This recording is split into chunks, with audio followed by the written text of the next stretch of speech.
Today we're going to cover Kubernetes StatefulSet. We're going to bring up 4 pods.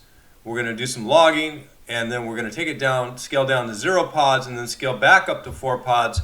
So let's get started. In the left panel, we will be applying the stateful set, and in the right panel, we will be observing the sequence of events.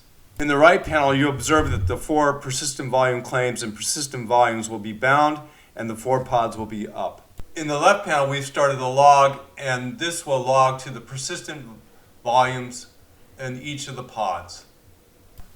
The use case, a stateful application or stateful set, requires persistent data storage, ordered stable network identities, and this lesson using the logger creates a simple database with a persistent volume claim and a persistent volume.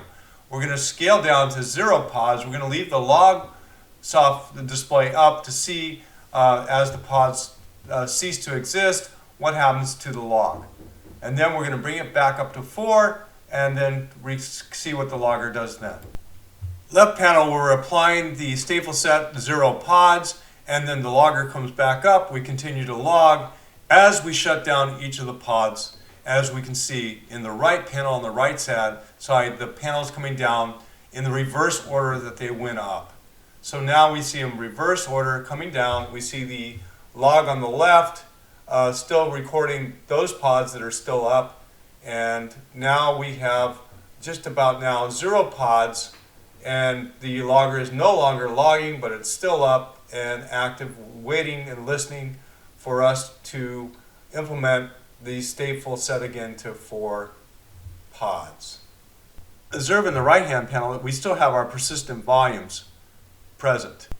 So now we're going to reapply the stateful set YAML, and on the right panel we should see the pods coming back up and reattaching to their prospective PVCs and PVs. In the left panel we should see the logger logging transactions again like they're a bank transaction.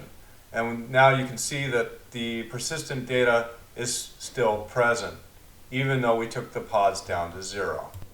So we observed that stateful sets start pods in an ordered fashion, that they retain their PVC and PV connections and reconnect with the same ordinal pod namespaces to maintain the integrity of the.